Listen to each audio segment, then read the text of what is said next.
Football games. Please bet on football games. Here with the on-air talent, Joe. Joe, how's it going today? I'm trying to think of how we've been starting the last couple podcasts, because whatever we've been doing, we need to keep it going. Yeah, seriously. I mean, we've been having some good weeks, like winning 2.4, 2.9 units the last 2 weeks, winning in the 60%. This week was great, though. We won 4.5 units. We won 71.5% of our bets. We are finally positive on the year, which we haven't been this season. We are up 1.03 units. Fuck yeah, dude. And we just got censored on YouTube. That's awesome. That's okay. We're going to get like 180 views instead of 205. And that also marks our 5th winning week in a row. Or no? Yeah, 5th. That's actually nuts. So the picks that I give out on the Patreon are somewhat different than the picks that we give out here. I spend a little extra time on the Patreon. I get a little bit more creative and I get better with the unit sizing, but it matches up pretty similar. I also release the Patreon picks earlier in the week so we get better lines. But that being said, over the last 5 weeks, the Patreon's up like 24 units. That's insane. And like personally, I'm up a lot of units in November. We're up like 14 units the last 5 weeks. Is that good? I think so. You want to talk about how we got here? Let's do it. All right. So first up, one of our 2 losses of the week. We had Minnesota over Chicago -3.5. They ended up winning by 3. I mean, we got fucked so hard on that. Yeah, that was a little tough.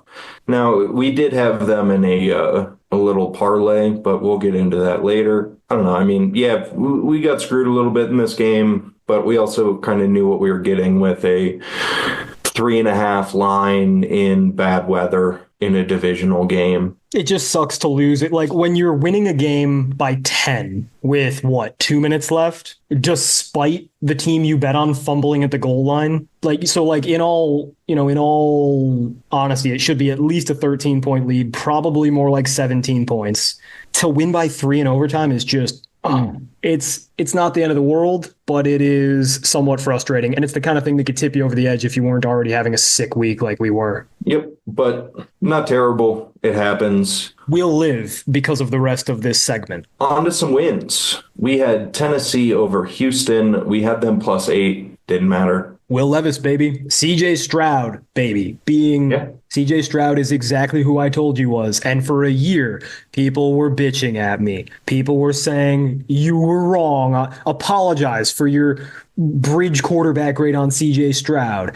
And I said, no. And you said, maybe, because he's got this Burrow-esque quality, maybe he's better than we thought. And I said, no, I'm not going to argue because I have no leg to stand on, but I know I'm right. And this year I have been so vindicated. I don't know the other words to that song, but I remember that part from the commercial that would play on Cartoon Network. Dashboard Confessional. Yeah, I mean, we've been talking about it, and we haven't really been able to capitalize on Houston being a paper tiger and Stroud being overrated. But yeah, I mean, he's looked exactly like you said he would. And maybe that's, people getting tape on him or whatever. But he hasn't looked good. And the only thing I was mad about was that we didn't also have like one of those little money line bets. But hindsight's 2020. Of all the weeks to not throw the quarter unit money line. Right. But no. We won.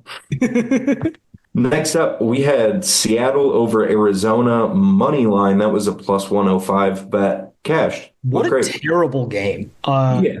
Geno Smith did the thing that he does where he's friggin' sweet and then he implodes at some point during the drive, either by fumbling a snap and turning it into a 15-yard sack or throwing a pick in the end zone. But he was not to be outdone because Kyler Murray, if kept in the pocket, if you keep Kyler Murray in the pocket and don't let him hurt you as a runner and play creator, he's just Bryce Young with a better arm. Like, there was just nothing he could do.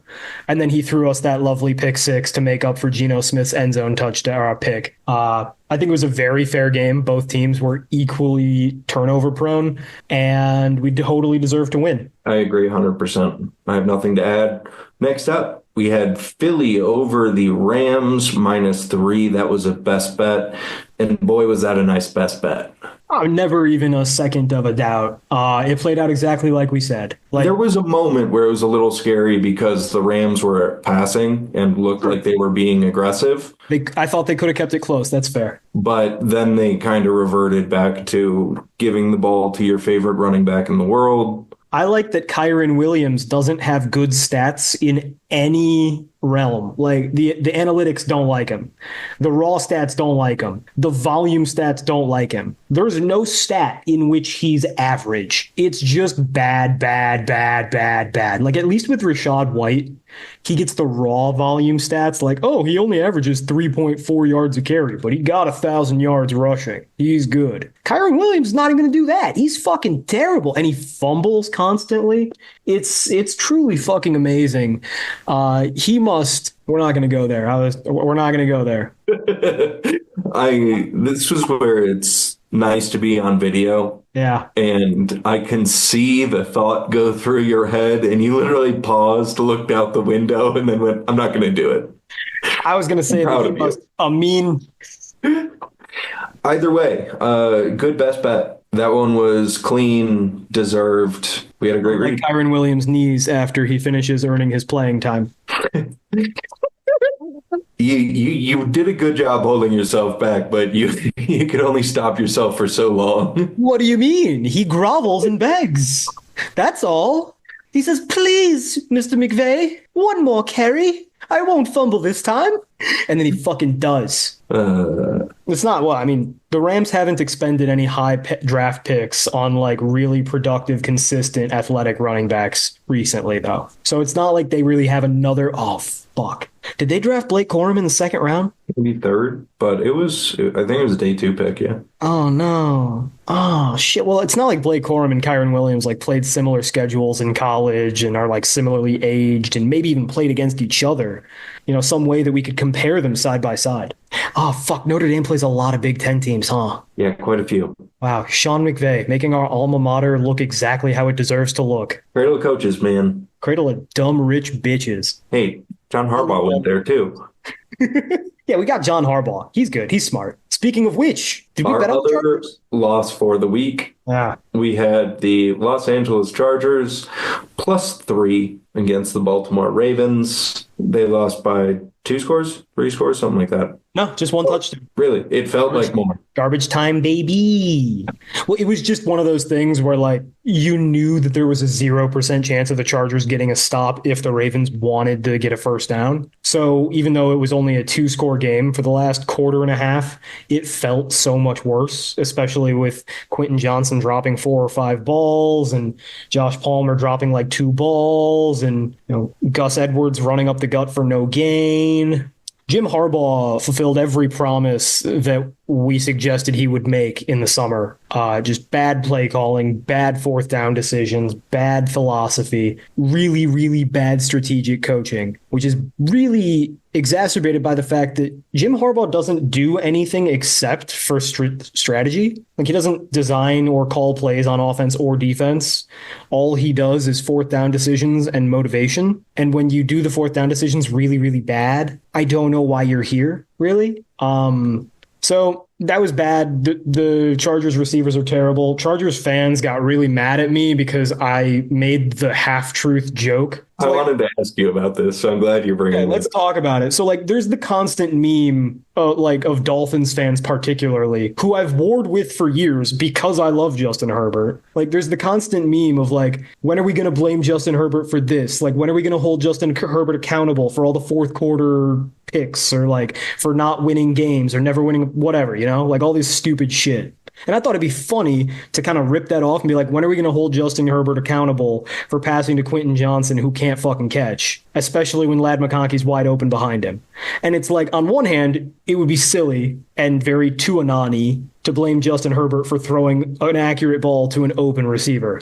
But on the other hand, there's a part of me that's like, I don't want to tell the guy he's wrong for doing the right thing, but at a certain point you have to realize the practical reality that Quentin Johnson might as well be a spooky ghost. And Ladd McConkey isn't covered behind him. And Ladd McConkey doesn't drop shit. So it's like, on one hand, here's the joke. And on the other hand, sit and think about this for a second because it's kind of an interesting thought.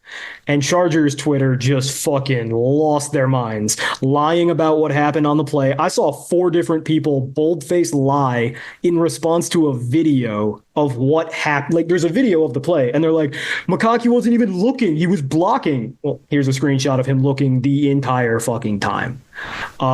The play, it was a screen designed for Quentin Johnson. No, it fucking wasn't. No, it fucking wasn't. Herbert was getting hit. No, he wasn't. No, he wasn't. Jalen Armour-Davis was covering McConkey. Nope. He was 15 yards away with his back turned. Like, why do these people lie? How do they not understand a meme? Like a copy pasta, like a thing that happens all the time. I think it was because it was a little too real. You had too much truth in there. Too often. That it was kind of like, I don't know if this is a joke anymore. But I see what you mean. I mean, when you were talking about that. I thought constantly tweeting about how Justin Herbert should be the MVP would like tip him off. Yeah, well, that's fair. But you also get all that traffic now.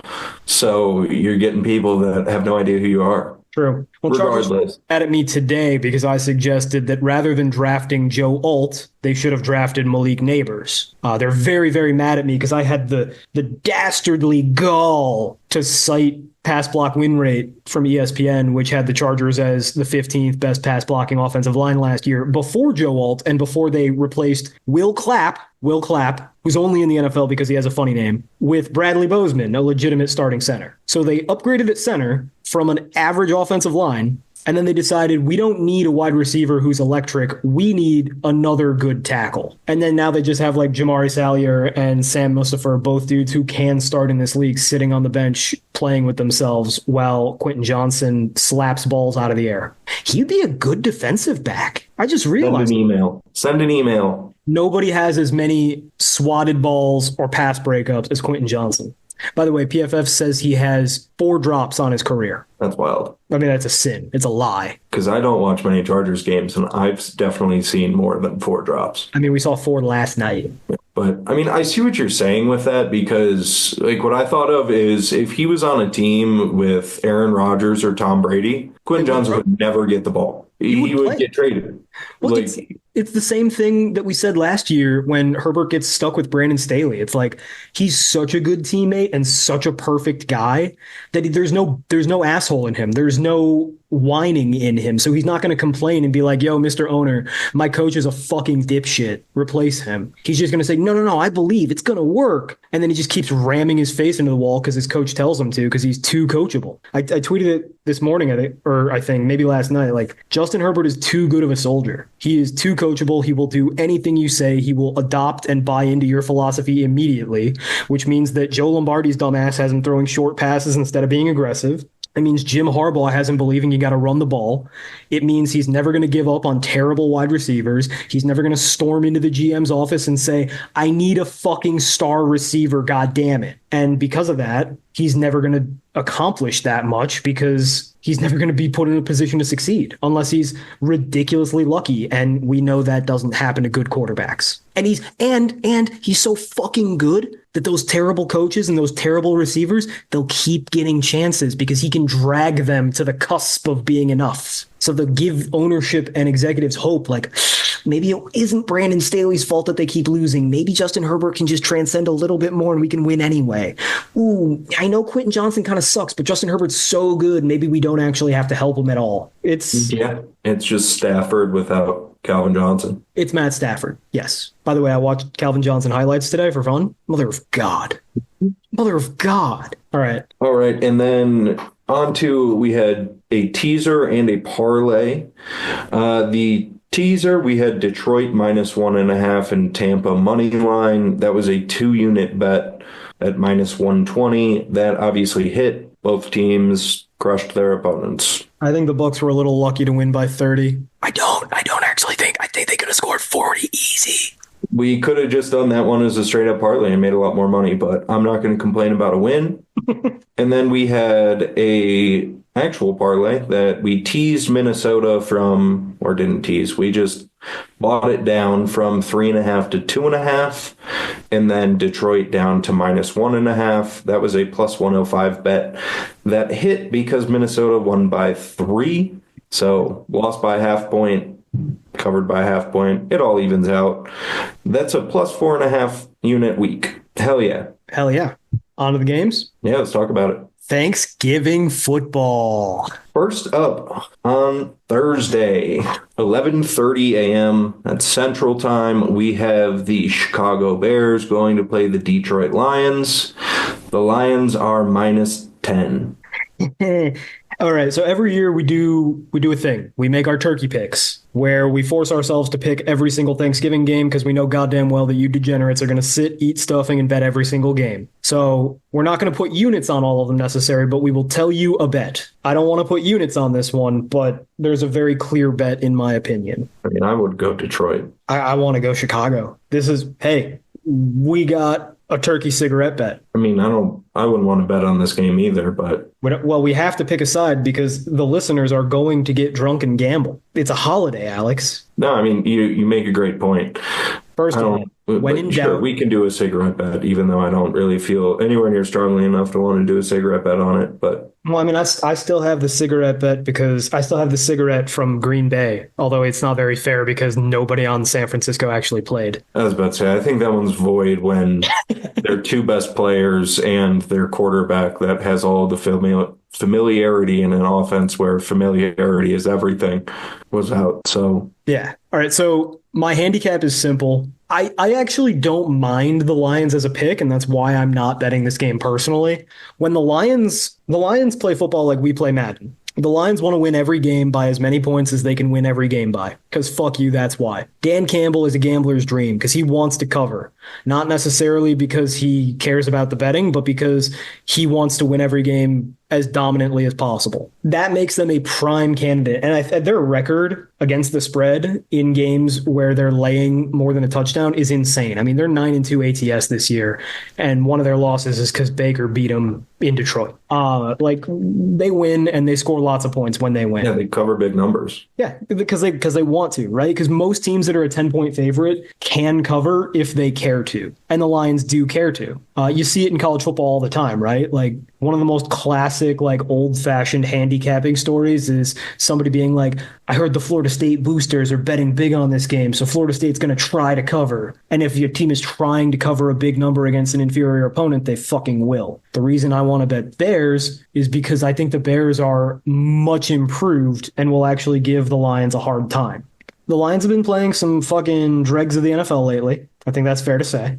And the Bears have been playing really good teams and hanging with them for damn sure. And Caleb Williams looks like a new man. So I posted consecutive videos on Caleb Williams.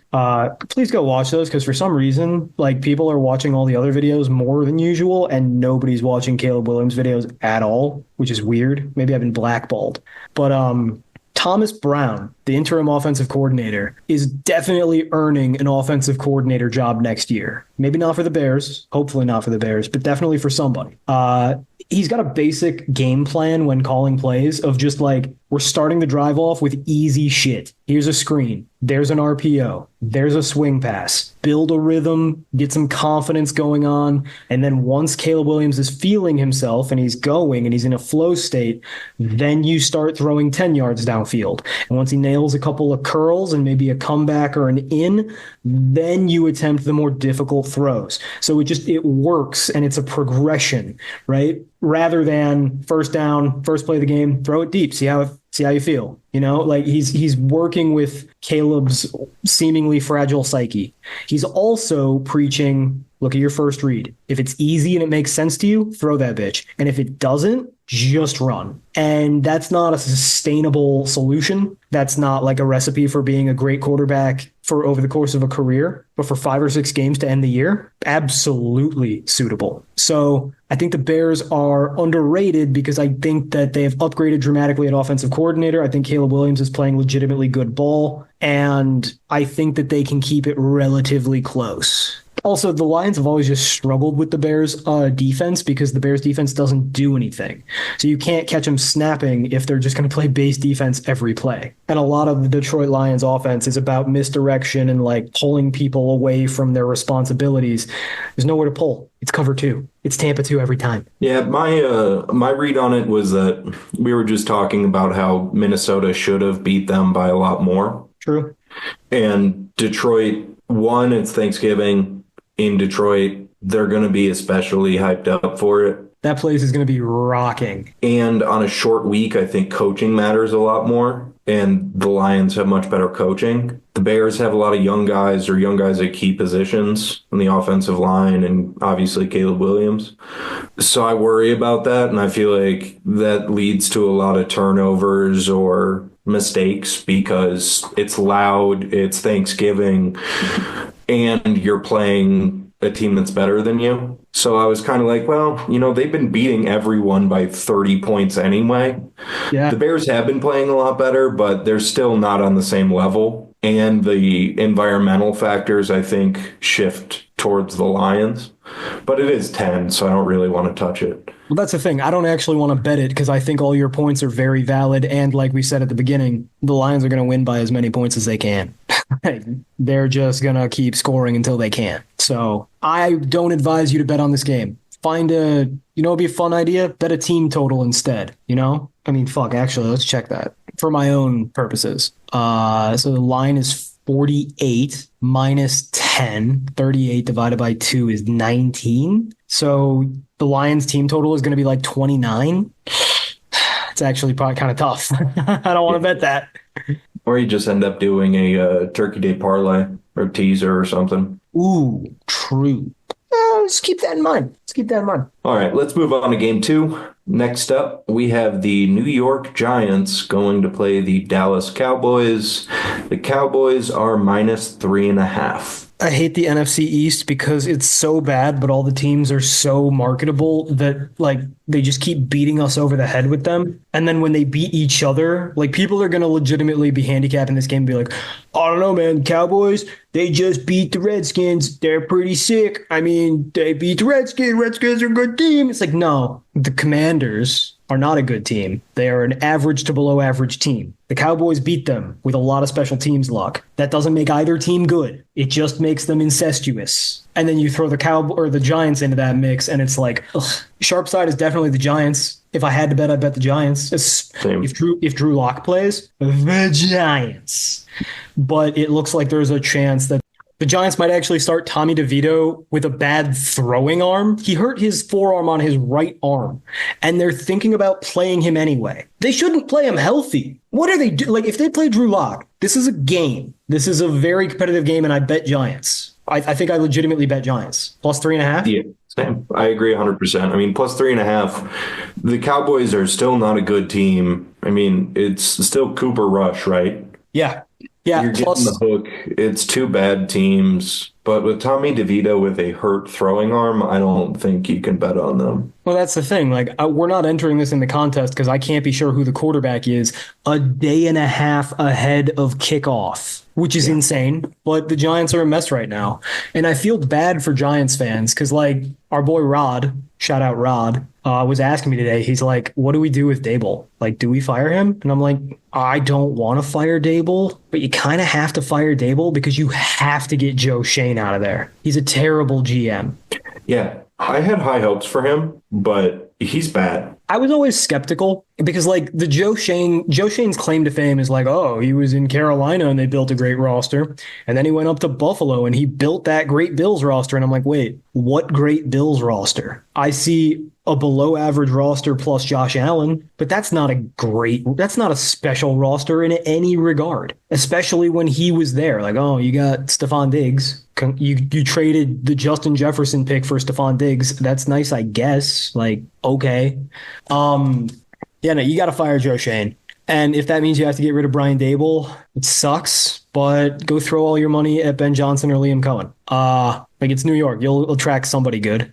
The fun part will be that they're going to get a better GM and they're going to get Vrabel. And then they're just going to do nothing. And people are going to be like, what happened? Vrabel used to know how to coach. And it's like, no, we didn't.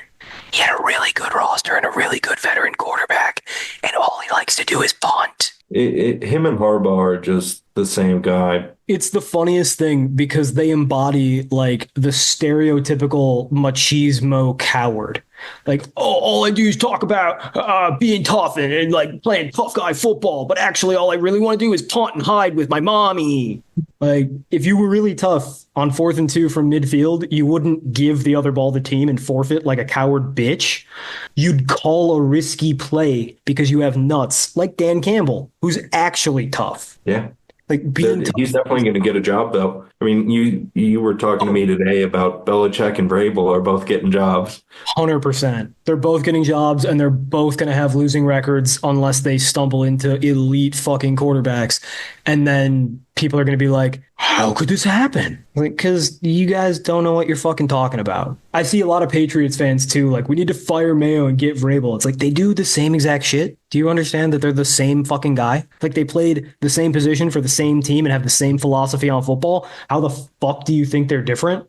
Vrabel's at least competent at the thing he does. It's just a bad thing. I don't know, because Gerard Mayo was at least a good defensive coordinator, whereas Vrabel was actively terrible, got fired from Ohio State as a coordinator, had one of the worst defenses in the league in Houston, and then just failed upward to Tennessee because he was, quote unquote, the next Belichick disciple. I mean, Gerard Mayo, though, like... Yeah, no, he's legitimately not... Gerard Mayo should not be in control of his own finances. It's that bad. Yeah, so I think it's different levels, but yeah. No, like basically most fan discourse around coaching is how familiar is this name to you? The reason people like Vrabel and Belichick is because they're like, oh, I saw them coach for a long time, which means they must be good. It's the same way people like, quote unquote, grade offensive linemen. And they're like, oh, he has lots of starts. He must be good. It's like, nah, dude, you could start. It's a fucking word on a piece of paper. Like that has nothing to do with shit. You know who has a lot of starts? Evan Neal. Although actually Evan Neal's been playing a lot better this year. Regardless, if I get Drew Lock, I want Giants, but I can't know, so I can't tell. Yep. I think the Thanksgiving teaser is still on, but yeah, if we get Giants with Drew Lock at 3.5, then I want to take it, but otherwise pass. I'm making a Turkey Day teaser in my head as we enter the third game. Yep. And closing out Thanksgiving, we have the Miami Dolphins going to play the Green Bay Packers. The Packers are -3. Buddy. I actually like this one. I do it every fucking time. I love the Packers here. Didn't they just lose like another corner, though? Let us check the injury report, shall we? It looks like Jair Alexander is going to be questionable. I forgot that the Dolphins are starting Storm Duck on defense. What a name. They should start him every game simply for that. So it looks like good. Jair Alexander is probably not going to play, but I'm not sure I care. The Packers defense is not good. What's his name? Not Helfrich, Halfley, the defensive coordinator they brought over from Boston College. Yeah. Classic case of, and we fell prey to it as well. Just because you're a head coach whose name I've heard before doesn't make you good at the underlying parts of coaching football. Like, yes, you were a head coach at a Division I program. That doesn't make you a good defensive coordinator, and the Packers are not well defensively coordinated. That being said, I think that they're just going to dominate physically this Dolphins team in the cold. First of all, Tua sucks, especially in bad weather, and it's going to be 31 degrees and cloudy with a chance of precipitation in Green Bay. And Tua has a weak arm as it is, and little hands as it is, much less when his little hands are cold. And a lot of the time, I think that somebody tried to tell me the other day, the Chargers going up north to play cold weather games in January, they're going to suck. And I'm like, oh yeah, Justin Herbert from Beaverton, Oregon is going to really be shocked by the cold. Joey Bosa, who played at Ohio State, and Jim Harbaugh's band of Ravens expats are all going to be shocked when they see the cold for the first time in 8 months. But like with the Dolphins, Tyreek Hill's not a cold weather player. Jalen Waddle's not a cold weather player. Odell Beckham's notoriously not a cold weather player.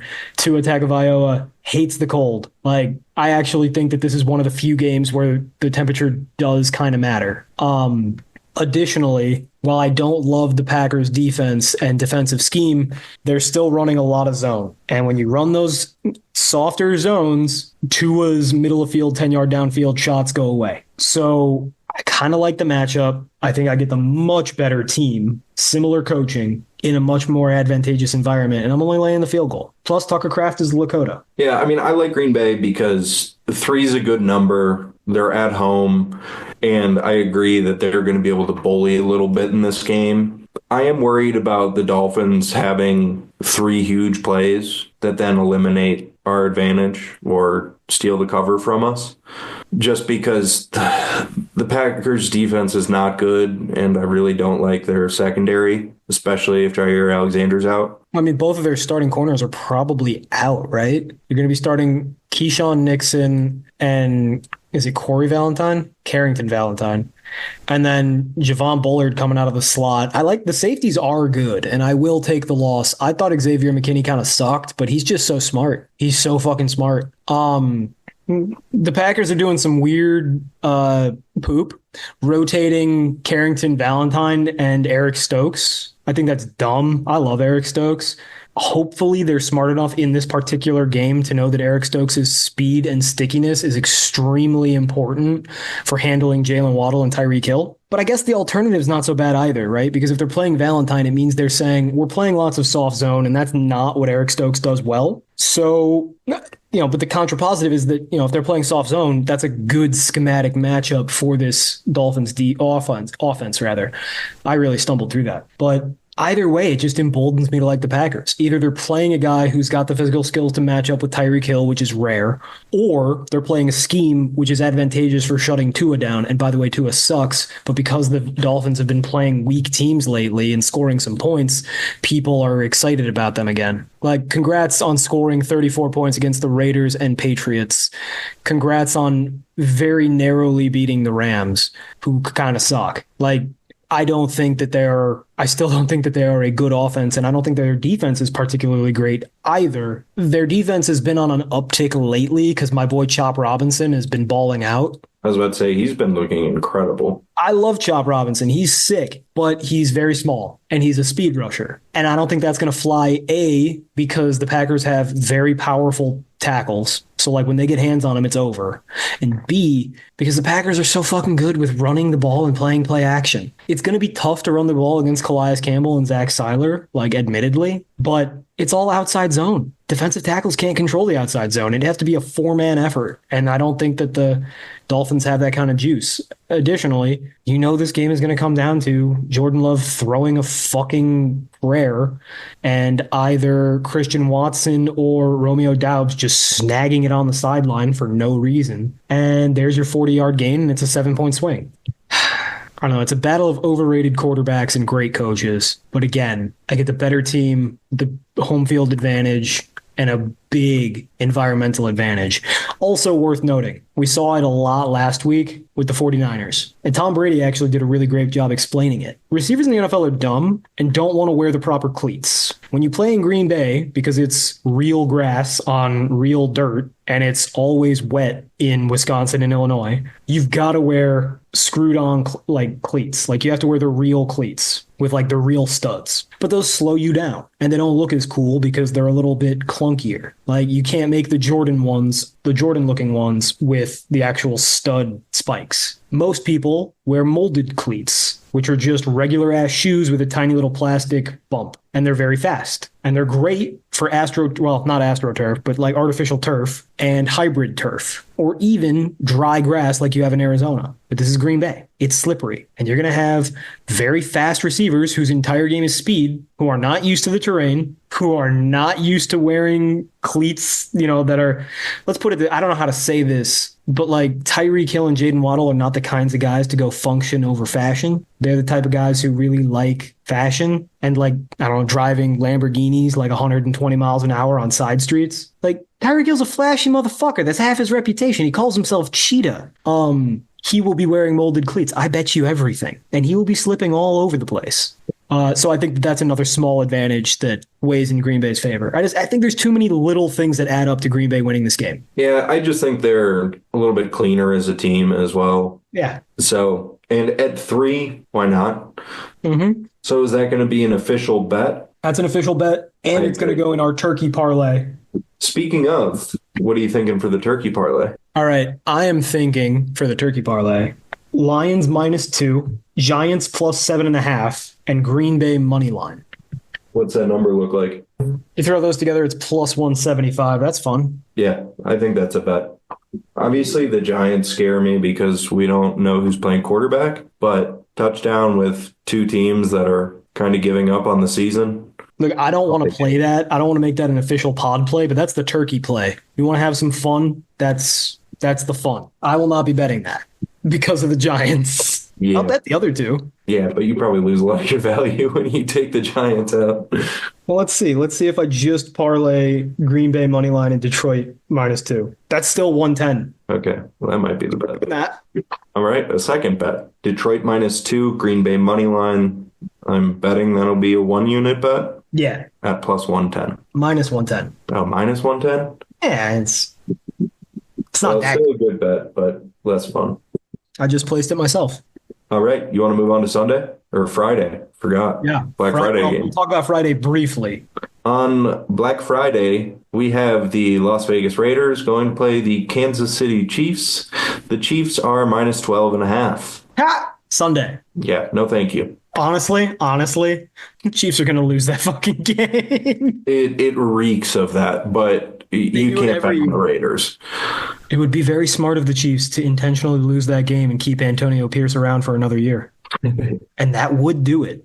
All right, Sunday we have the Los Angeles Chargers going to play the Atlanta Falcons. The Chargers are -2.5. As bad as the taste in my mouth is from the Chargers fucking up, I have to go Chargers. No, I agree with you. I don't think Atlanta will be able to stop them. Yeah. And the Chargers defense will, they're not incredible, but they're pretty good.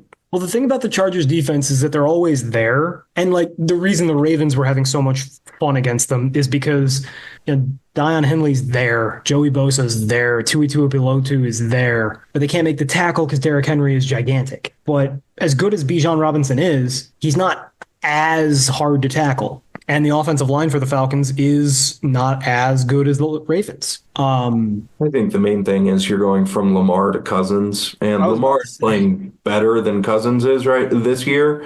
And Lamar just presents that mental hesitation that Kirk Cousins does not. You always have to worry about Lamar running, and every play that gets diagnosed, you have to worry, is he keeping it and taking off? Or where when you play the Falcons, it's a handoff or it's play action. Well, ironically enough, even though Lamar is a running quarterback, he puts a bigger stress on your secondary than your defensive line because your defensive line just has to contain, right? You don't actually want your defensive line to dominate that much. You need your linebackers and your secondary to be disciplined and fast because your linebackers have to chase them around, or your safeties, depending on how you play it. And then your defensive backs have to hold up in coverage for a long time. They can't bust their coverage. They have to be disciplined and not bite on Lamar as a runner. And they have to know where the ball generally is, Christian Fulton, rather than just like standing there while a punt lands nearby in the arms of a receiver. The Chargers defense is premised around a really good defensive line, a really good pass rush, to be particular. And the Falcons' offensive line is not great at pass blocking, and Kirk Cousins is the easiest quarterback to sack. So I think that the defense actually matches up very well against this Falcons offense. And then, as much as I hate Greg Roman and Jim Harbaugh and Quentin Johnson especially, the Falcons defense is so putrid. Like, the Chargers are going to do what they want. Exactly. I mean, the Chargers they have Ladd McConkey and a bunch of dudes you can't trust to catch the ball or get open or whatever major deficiency they have in their game. They have Ladd McConkey and then technically people. But it doesn't really matter against the Falcons because they're poorly coordinated and don't have very much talent. Well, and they're going to play soft. And when teams play soft, you know who thrives? Slot receivers like Ladd McConkey. So it's a perfect matchup. Yeah, and I just think it gives Herbert more space to carve him up, especially because he's not going to be under much pressure. No, he will not. So I think they're going to be able to score pretty well, and the Chargers are going to be able to play the way they have most of the year, which is disrupt the game with the defensive line and have solid secondary and linebackers. I completely agree. This might be a best bet. It might be. I mean, it's tough going with a road favorite, but It's within a field goal. The Chargers have been playing very well. Chargers are the sharp side too. 60% of the bets, 83% of the money. Or no. Yeah, 83% of the money. Fuck. Like the Chargers, they had a tough game against the Ravens. The Ravens give a lot of people problems. They're a different kind of team. Yeah, they're very good. But the Falcons are much more of that kind of like mid-level team that you see every year. They're vanilla. They're not very good, but they got some pieces. They play that bend but don't break soft defense that keeps other teams from scoring tons of points. They've got a decent passing attack most teams don't have Bijan Robinson, but they have a decent offense in general. And they win 7 to 9 games, and we see 4 of those teams every year. The Chargers are better than that right now. Yeah. They have truly elite players, and Harbaugh is far from perfect, but he does have them thinking they're good, and that's a huge part of football, which we do have to give him credit for. But yeah. So I just feel like this is a game that the Chargers beat up on the Falcons. Blake Snell just signed with the Dodgers. Baseball's not even fun. Dude, fuck baseball. I'm holding out hope the Guardians re-sign one of their starting pitchers. Let's move on to the next game. Next up, we have the Pittsburgh Steelers going to play the Cincinnati Bengals. The Bengals are -2.5. This is a tough one. Yeah. I'm glad that the Cubs make $40 million fewer dollars per year in revenue and therefore spend $80 million fewer per year on baseball players than the Dodgers. I'm mad. In fairness, my understanding is that the Dodgers made so much money this year with all the Ohtani merch and new fans and everything that even their highest projections for how much money they were going to make was blown away.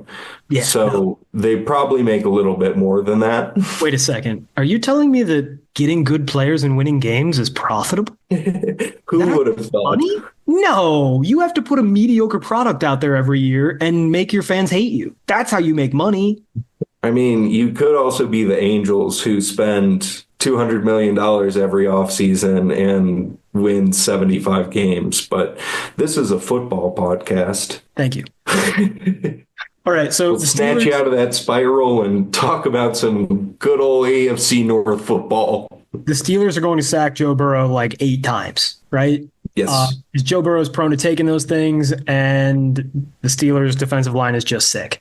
The Steelers are also probably going to be very upset that they just lost to the Browns. Yeah, and they're coming off. Tried to go to jail. What'd you say? George Pickens tried to go to jail. He was like, "Fuck this Hail Mary. I don't actually want to win this game. I want to get some of this anger out. I want to go to jail." That's every game, though. It is every game. It's just varying levels of how hard he commits to that. So I think that Joey Porter Jr. is a perfect matchup for T. Higgins. I really do. I think that the Steelers playing zone defense is going to limit the deep, wide open Jamar Chase shots that the Bengals love living off of. I'm a little scared of Dante Jackson trying to cover Jamar Chase. Yeah, no. And the Steelers secondary, the safeties are not good. Minka Fitzpatrick is an absolute shell of himself. I used to feel at least somewhat confident that he was going to be in the right area and reading the play, but he can't do anything. He's so slow now. The only issue is that on the other side, so what the Steelers do, their entire game, for those of you who haven't listened in a while, the Steelers offense is a bunch of bullshit that doesn't really do anything, and then Russell Wilson's going to chuck a deep ball at George Pickens, and he's probably going to get it if it's anywhere near catchable. And 3 out of 10 times is catchable, and that's 3 touchdowns, basically. Trey Hendrickson is the entire Bengals defense. And there's a legitimate argument that Trey Hendrickson should win Defensive Player of the Year this year. He's been that fucking good. But their secondary is so bad. So when you've got a secondary that's really bad, especially at the catch point, and an offense predicated on chucking it deep to that second or against that secondary, this game screams over. This game screams deep balls. I think it'll be a very entertaining game, but I don't think I want to bet on it. I don't really want to bet on it either because I think both teams are very overrated. And I do think it's important to note that typically you've got in a normal circumstance when you have a 4-7 team laying points against an 8-3 team, typically the bad team is the bet, right? Typically the team with the bad record, the favorite, is the one you should bet on because there's a reason the spread is like that. But the Bengals are such a public darling. They're so overrated. People gargle Joe Burrow for no reason to such an extent that I think there's still value fading them. Yeah, I don't know. I think there are a lot of solid arguments on both sides. From the Steelers have the voodoo, their defense is going to absolutely get after them, and their offense matches up really well against this version of the Bengals defense. Yeah. But they're not going to be able to stop them. Their offense is complete bullshit, and it feels like it's just right on the precipice of being figured out and completely falling apart every single week. And then they throw one deep ball to George Pickens, and then it's not broken. Yeah, but that just still feels like such a dangerous way to live. Oh, yeah. That you need 3 incredible plays every game, otherwise you're not going to score. But when you try it 9 times. No, I mean, it's fair, and it's why they're, 8-3? Mm-hmm. But, yeah, I don't want to bet on it. I don't either. I think it'll be fun to watch. It's 2 teams that I want to bet against. So next up, we have the Houston Texans going to play the Jacksonville Jaguars. The Texans are -5. That's also fishy. It kind of feels like that's not enough because of how bad the Jaguars are, but it also kind of feels like the Houston Texans shouldn't be laying 5 against anybody right now. Yeah, division game. They're on the road. Trevor Lawrence might be back. And the Jags have been at least somewhat competitive the last couple weeks, but I don't know. I don't really want to bet on this game. I don't think we need to either, but the Jaguars did lose 52-6 last time they played football. Okay, see, I was remembering the game. But the 3 games before that were all very close losses to very good teams. Right, they lost by a field goal to the Packers, covered. Lost by 5 to the Eagles, covered. Lost by 5 to the Vikings, covered. Yep. And then ran into the train. With Mac Jones at quarterback. Yeah, and they did not cover the 14-point spread by 30 points. Dude, if Trevor Lawrence plays, this is a very even game. Fuck. But no, we're not doing it. We're not playing with fucking... This is playing with matches. We don't know who the quarterbacks are. We don't need to do that. All right. Next up, we have the Arizona Cardinals going to play the Minnesota Vikings. The Vikings are -3.5. A team that I am eager to bet on always in the Vikings, and a team that I'm eager to find reasons to fade in the Cardinals. I love it. Yeah, obviously I don't love the number, but I think it's a great matchup. Well, Guess what? I got -3. Yeah. I finally... Yeah, I mean, at -3, it might be the best bet. It would be tough deciding between that and the Chargers. I finally got the ability to bet on Circa in Illinois, and they have -3 at -115. So I hit that bitch. I cracked that bitch one time. I forget the next part, but it's from Welcome to Detroit by Trick Trick. I'll take your word for it. Not super familiar with the work of Trick Trick. I'm sure I've heard that song.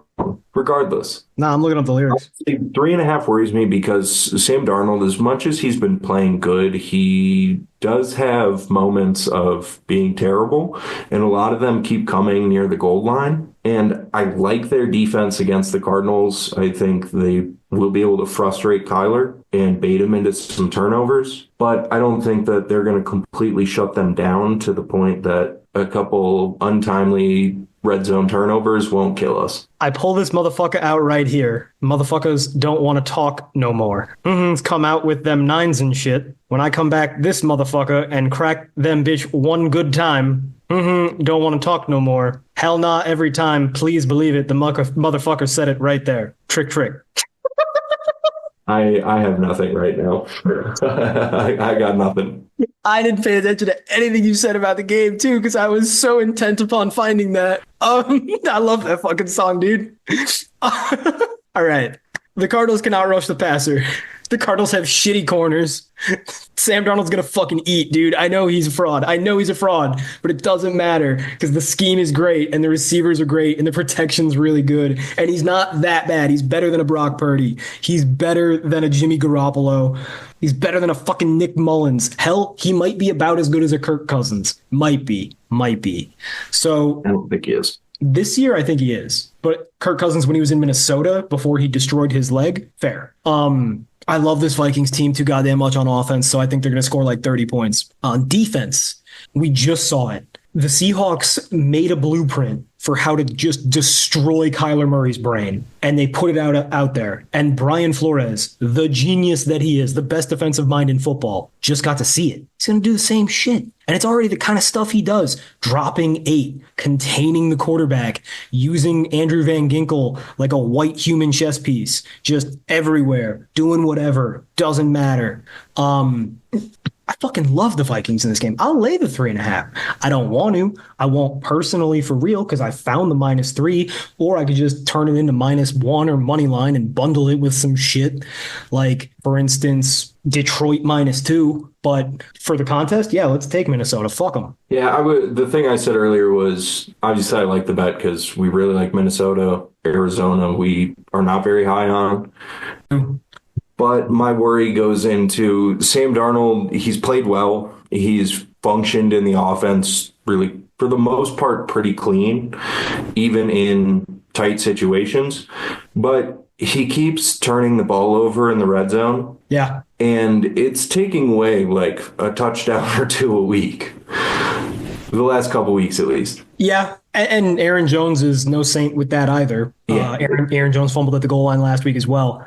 I think that we'll have a renewed vigor on that front. Also, they get Dalton Reisner back on the offensive line, so that'll help their run game in the goal line area as long as Aaron Jones isn't fumbling. And so I think that worries me when you're playing with 3.5 because, I mean, we kind of just saw it last week with Minnesota. Yeah. And yeah, I think Minnesota with a really good defensive coordinator and overall a strong defensive unit that's played really well this year, especially for what we expected. But Kyler can still, because it's a little bit like the Ravens, or when you play a guy that's that mobile, that can still find things downfield, you're always in the kind of danger zone of that gap closing. So I still like the bet. That's just the concerns I have of you get 3 or 4 kind of fluky plays, and then we go from being like, yeah, this might be our best bet to, damn, we lost that. Yeah. Similar to what happened last week with them. Yeah. No, and that's why personally I'm going to find a way to get under the 3.5 because I think there's plenty of opportunities to do so. Yeah. I think you're actually like betting real money on this, which I guess we kind of are, but we'll figure something out. Shop around. Yeah. Keep it under 3. Yeah. When we get to the end and we do the wrap up, we'll mix something together, but we got to get through these picks. Yeah, seriously. All right. Next up, we have the Indianapolis Colts going to play the New England Patriots. The Colts are -3. I just had a fun thought. Thinking back to some draft season takes, remember when everybody in national media said that Anthony Richardson actually had a really high floor because he's so athletic that even if he can't pass, you can just run him and he'll still be good? Whoops. Hey, remember when everybody said that Drake May had a really, really low floor because he wasn't polished and some bullshit about footwork or something? Whoops. That's fun. This is a really disgusting matchup of a team with absolutely nothing and a terrible head coach, but an awesome quarterback versus a team with absolutely everything you could dream of and a really good coach, but a bad defense and a terrible quarterback. Do you have a take? Do you have a vibe? Not really. I mean, my initial gut reaction is Patriots because why not? Watch them fucking win. They're going to win this fucking game. Like, you have a home dog with a quarterback that we love against a team that just sabotages. But the Colts are a much better team overall, and they're better coached. So I kind of lean just stay away, especially because I know it's a shorter Sunday, but we're still in the noon hour, and we already have 3 picks. Yeah. Oh, and I love the next one to death. Same. So, moving on, we have the Seattle Seahawks going to play the New York Jets. The Seahawks are -2. How can you not bet on the Seahawks? Like, I feel like there's this lingering aura of the Jets. Like, they're gonna upset some people. They're gonna turn it around. But like, no, they're falling apart from the inside out emotionally and like socially. Their offensive line is okay. It's solid. It's not like stalwart good. And Aaron Rodgers has quickly become like terrible at avoiding sacks. And he's leaking all this bullshit about how fucking hurt he is and how, he's a warrior for even playing and maybe he has to shut it down, but he fucking won't. Meanwhile, they're going against, and by the way, the Jets run like the most ridiculously telegraphed, static, outdated offense of all time because they're just running all of Aaron Rodgers' favorite plays, and he's a terrible offensive mind. And they have defensive genius Mike McDonald coming to town.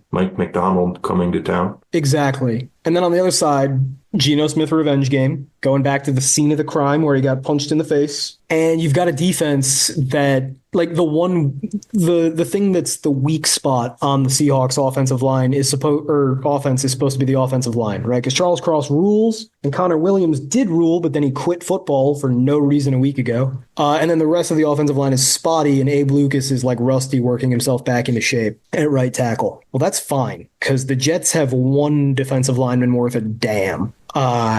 So the Seahawks should be able to hold up pretty decent in protection. DK Metcalf, Tyler Lockett, and Jackson Smith-Njigba is a sick fucking lineup of wide receivers. Like, they just got one of everything. Lockett, speedy route runner. DK, speedy big-bodied X. Smith-Njigba, reliable slot. They got everything you need, and then a great running back who will gash this porous run defense for the Jets.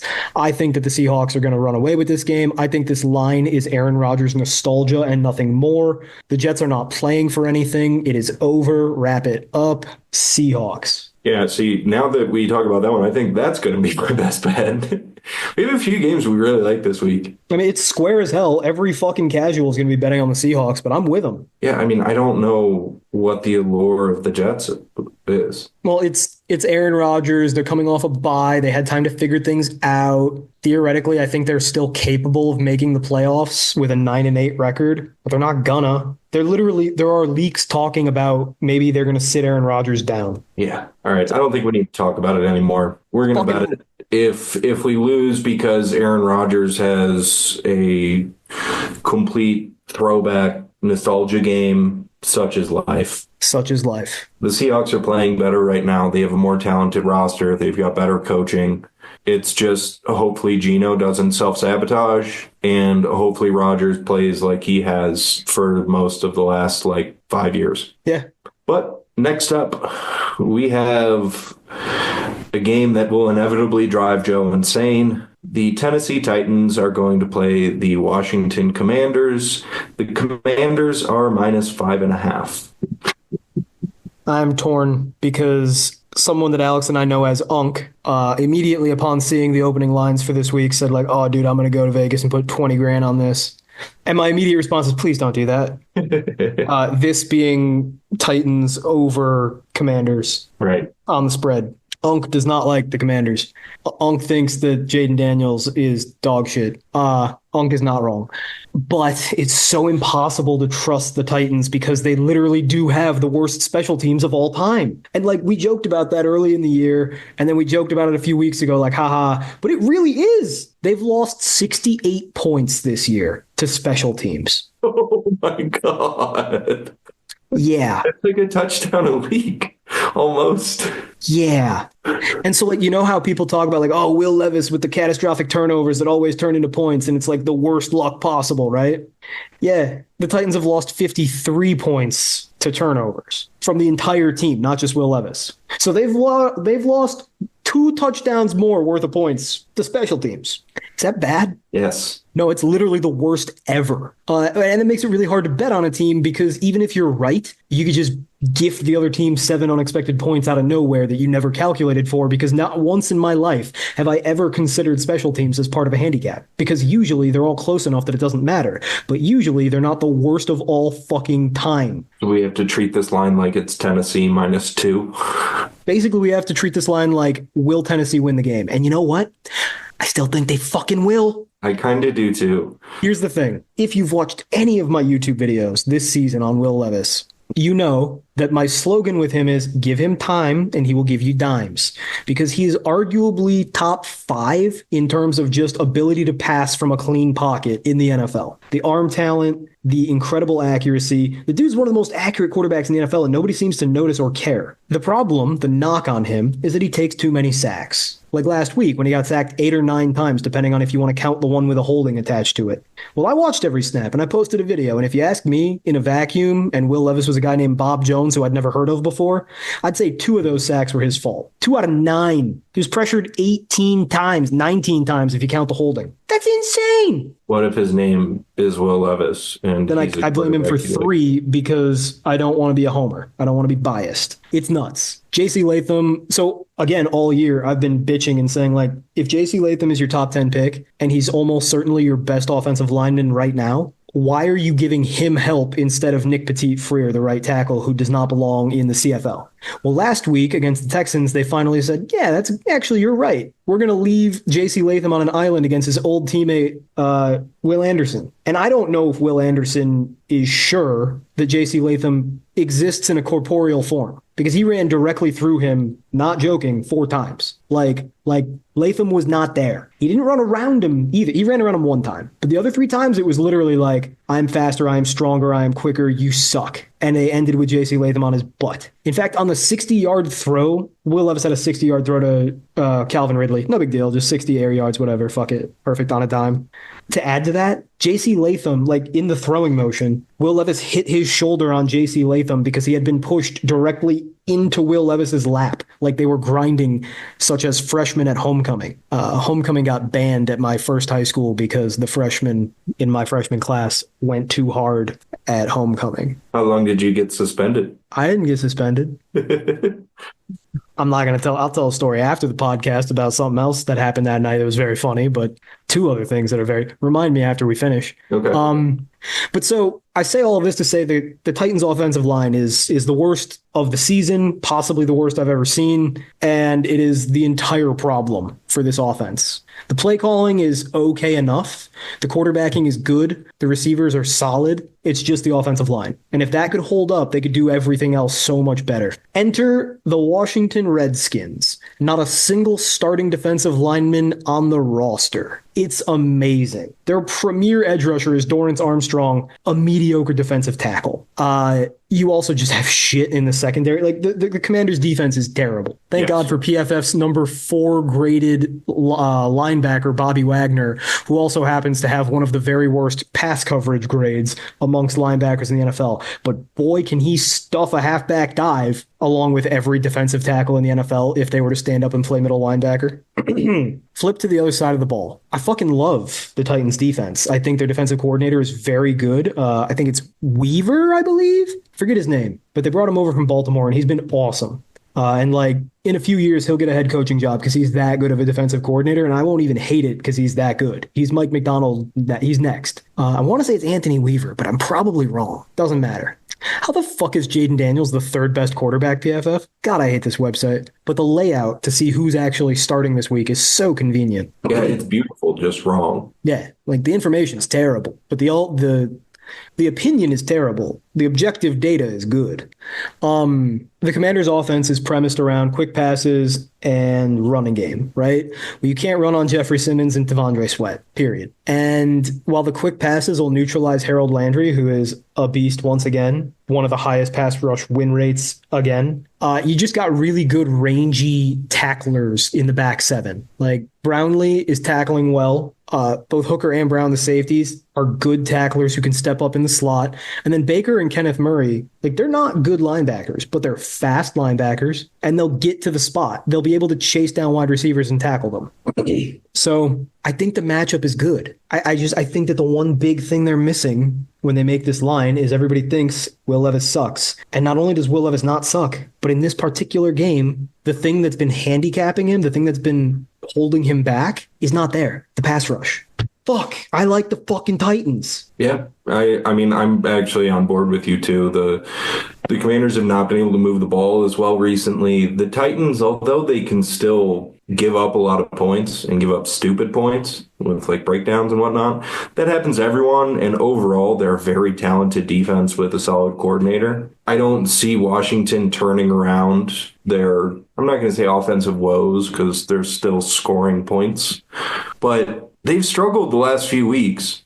I mean, 3-game losing streak. The 3-game losing streak, and it's a little bit fraudulent because they scored 18 against Philly. They scored 27 against Pittsburgh, but a lot of those points versus Pittsburgh were late, and they scored 26 against Dallas, but I think 14 of those points came in the last minute or two. Yeah. Like, one of them was literally with a minute left. The Cowboys were playing prevent Hail Mary defense, and the Commanders threw underneath for like 20 or 30 yards.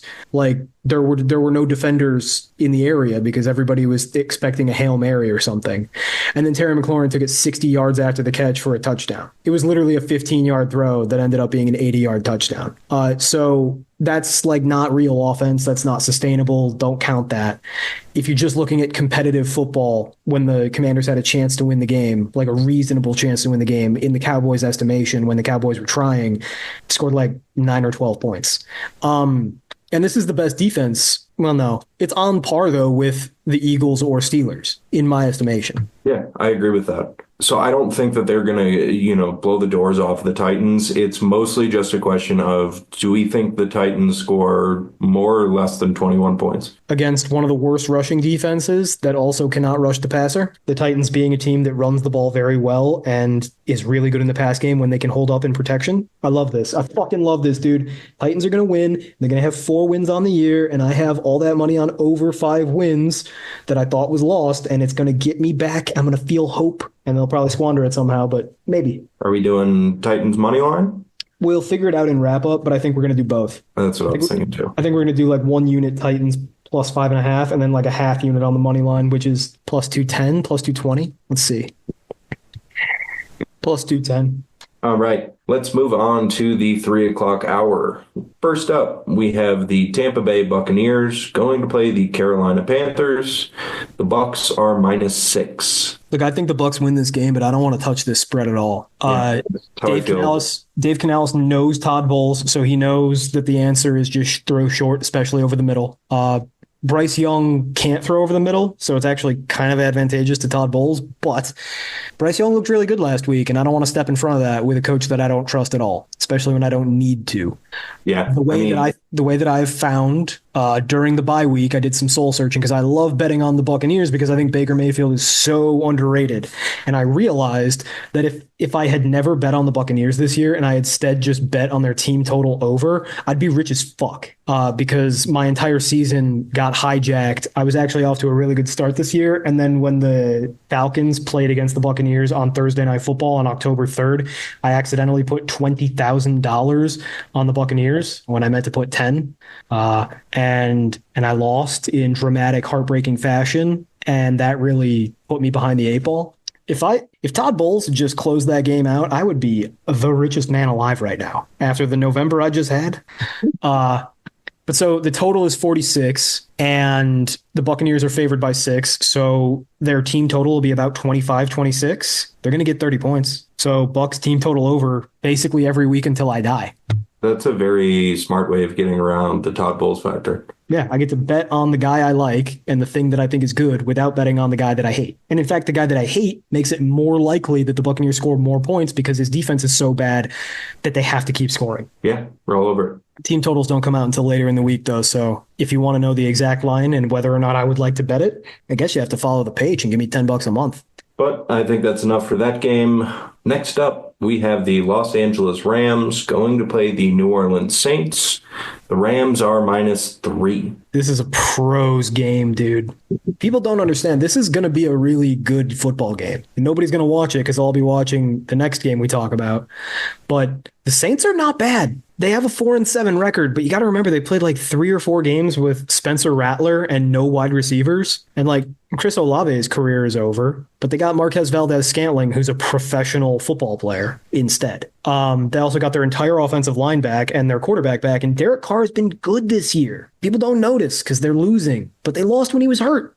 The Saints are going to make some noise down the stretch here, and I hate the Rams. I love their defensive line. I love their quarterback. I hate everything else. I hate their secondary. Their secondary is super fucking slow, and the Saints offense is mostly built around having a fast guy go deep, and Derek Carr throws him a big deep ball now, which is so opposite of Derek Carr for the past forever. But nobody on the Rams secondary can run. They're all slow as fuck. So I like Valdez-Scantling to get some big gains and score a touchdown. They got Cedric Wilson Jr. back in NOLA. Look at that, dude. Remember him? Yeah, you loved him. We loved him with the Cowboys, and then he went to Miami and disappeared. But now he's back, and he has to play. And, I expect him to play pretty well. Probably. I mean, he's a good option for what they're looking for, too. Just having a speedy guy that can go up the middle. Yeah. So I think the Saints will move the ball on offense. And then if you switch to the other side, I hate Sean McVay, dude. All he does is run the ball up the middle with his shitty fucking running back. And you can run on the Saints defense a little because Brian Brise is really bad against the run, but he's a really good pass rusher. As a defensive tackle, that's a bit of a problem. But I love the Saints linebackers. They got healthy over the bye week. Chase Young can stop the run. Carl Granderson. We talked about what a second career that guy has had. Yeah. Eskimo Bro Kalen Saunders is actually a good defensive tackle. PFF hates him. I don't. And it's not because we banged the same girl. I fucking love those linebackers. Willie Gay, Pete Werner, Demario Davis. That is sick. So I think there's a lot to like about this. What? I would say no, that's a very good linebacker room. I think there's a lot to everything. Like. We're doing the Zoom thing again.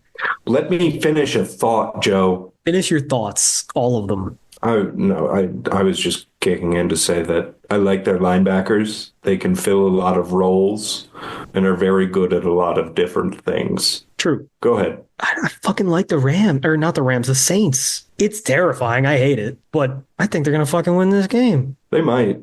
I don't want to bet on this game, though. I think both teams they have things that they can do, and then they have things that they actually do. Because that's the thing, right? Is if the Rams come out and they just sling it and abandon the run immediately, they'll run away with this game. But Sean McVay is a gaping pussy. That it's an important factor. He is a pussy attached to a BMI of 33. I don't know. I don't really want to bet on this one. I feel like we don't have to.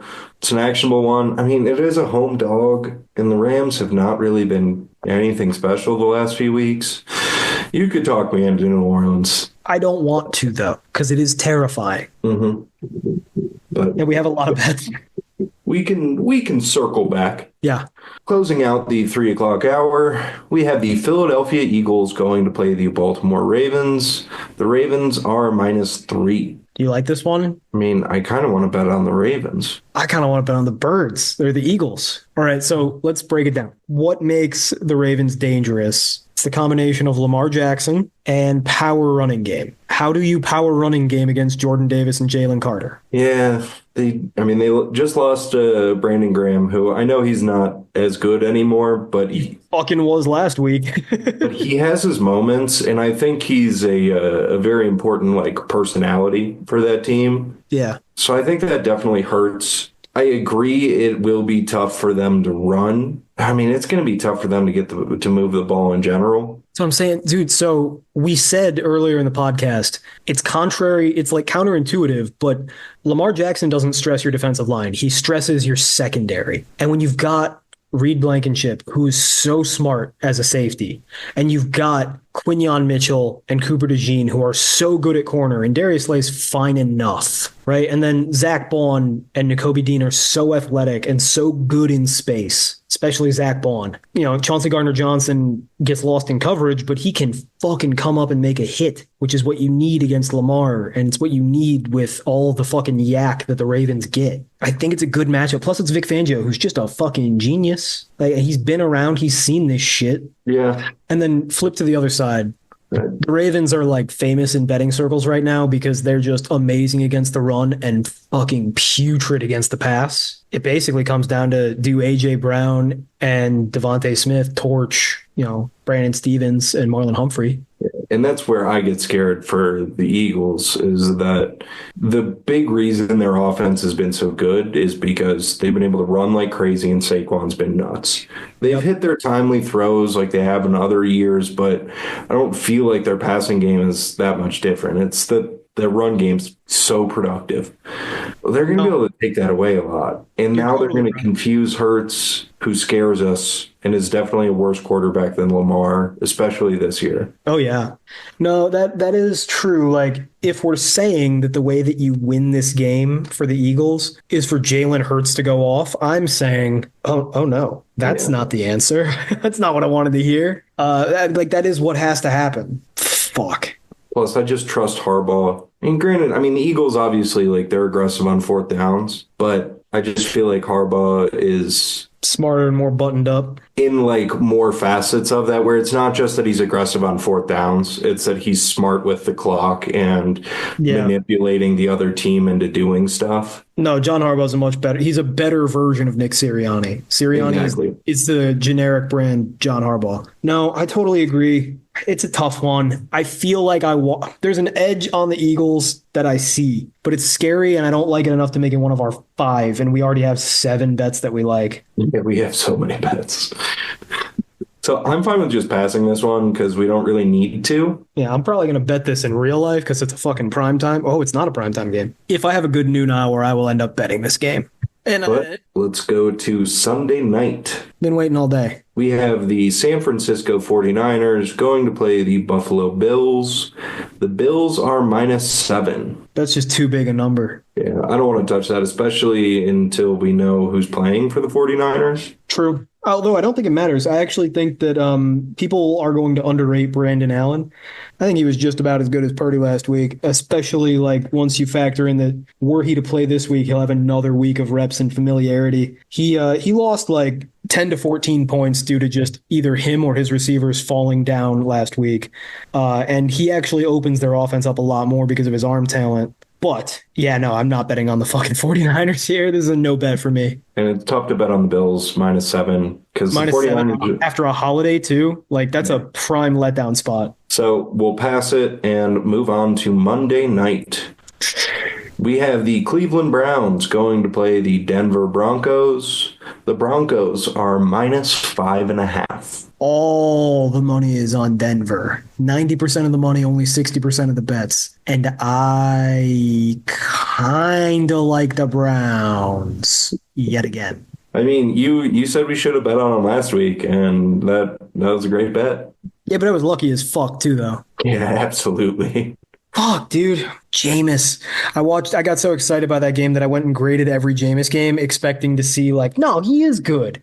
No, he's not good. Anything can happen every drop back. I don't really understand how he went first overall in retrospect. That was a little bit before, like that was when I watched college football, but I wasn't charting stuff. And I was like, I don't think Jameis is as good as Mariota. And I stand by that. Jerry Jeudy revenge game, though. Revenge game? Oh, Jerry Jeudy revenge. Oh. What? I don't know. I don't know what you're smirking about. What are you talking about, Alex? Now would be a really bad time to break out the Trump voice. I just have Shane Gillis's career arc without the redemption and lots of money. All right. Do we want to bet on this game? Yes, but I also know that it's bad for me. Kind of like... All right. Myles Garrett's going to eat because it's what he does. Bo Nix is remarkably good at avoiding sacks. I don't really understand how or why. He just is. Can Myles Garrett neutralize and mitigate that ability? I don't know. Maybe. Emerson, once again, is a really good matchup for Cortland Sutton. So that's nice. Fuck. It's all going to be short little passes, and Denzel Ward can't tackle, and Greg Newsome won't tackle. No, Denzel Ward tackles really well. He just also gives himself a concussion when he does it. Yeah, but he's also 5'8", and he's not going to tackle Lil Jordan Humphrey, who's anything but Lil. And Denzel's actually a very good tackler. You wouldn't think he would be because he's tiny, but he's aggressive. Is JOK dead? He get hurt? Yeah, he might not play football again. What? That was what I was reading like a week after it happened. Oh no, I didn't mean to say it like that. Yeah, he hurt his neck. No. Yeah, he got carted off a few weeks ago. He got paid already, right? Yeah, he did. He got paid this offseason, thank God. Oh, thank God. But what I was reading is that people are saying he's going to have a long road back to playing, if it's even possible. That's fucking heartbreaking. Yeah. No. I was like, Yeah. why is he not in the depth chart? Is he I didn't mean is he I didn't know he got hurt. I didn't know he was possibly dead. Fuck. Okay, well that sucks. Never mind. I was gonna say he would be so useful in this game, just chasing down screens. Oh no. Well, there you go, guys. JOK. Possibly done. Yeah, I don't know. I don't want to bet this game. I don't want to bet on Jameis ever. It's truly gambling. He's truly gambling. Although, watch, they're going to win outright. They really might. Also, absolutely let's see. JOK got hurt in week 8. He's been out a while. When JOK is hurt, I win bets. The Browns have said that that is not accurate. So we'll see. Who knows? They aren't really saying much, but they're also saying he's doing fine. I don't know about that one, Chief. We'll see. Yeah, the Browns just had their big like hype up one last hurrah win last week. Let's not fucking touch this thing. Yeah, we've seen this quite a few times with bad Browns teams. So I think we leave it and we just go back to the picks we already made. Yeah, I mean we got a ton of fucking picks. Let's wrap up and get through them. All right. So our first bet on Thanksgiving, we are betting on the late game. We are taking Green Bay -3 over Miami. Next, we have on Sunday the Chargers -2.5. 1.5. What'd you say? -1.5. Oh, -1.5. Even better. Next, we have Minnesota -3.5 over Arizona. Yuck. We have Seattle -2 over the Jets, which is our best bet. Yep. I agree. We have Tennessee over Washington. We are taking them at +5.5, and then also a half unit money line, which is +210. Yep. Which is 5 bets. Perfect. Now, for parlays, we have the turkey parlay, which is not a pod pick. We do not suggest you bet it, but we know that you guys are degenerates and will bet on holiday standalone games anyway. So this is how we would recommend you do it if you have to. Detroit -2, parlayed with Giants +7.5, parlayed with Green Bay money line. That is, what do we say that was on the odds? +175. Not bad. Then for a parlay we actually endorse, Detroit -1.5, Green Bay money line. That's -110. So throw 2 units on that bitch. Did we want to do any other parlays or anything? Teasers? Yeah. Who's a leg that we can toss with Minnesota? Tampa? Buffalo? Aren't a lot of great legs this week. Well, there are some on Thanksgiving, but like, do we really want to invest that much in the Lions? Do we really want to throw that much into the Chiefs? Right, because the Chiefs scare me. This seems like a classic game that they'd lose. Yeah. The Lions, I just don't want to tie that many units into them, but we could. I mean, I feel pretty good about it overall. To Tampa. Yeah, I think so too. Now that they have Mike Evans back, they're going to be able to score that it doesn't matter if Bryce Young plays like everyone thought he would. They're still going to win that game. Let's check odds real quick. I'm thinking of just parlaying the money line together. Yeah, I like that. Bang. Money line parlay, Minnesota and Tampa, +115. 1 or 2 units. 1 unit on that, and then another unit on Minnesota -3.5. So out of necessity. So we have 1 unit on that Tampa mini money line parlay. We have 1 unit on Green Bay. Yep.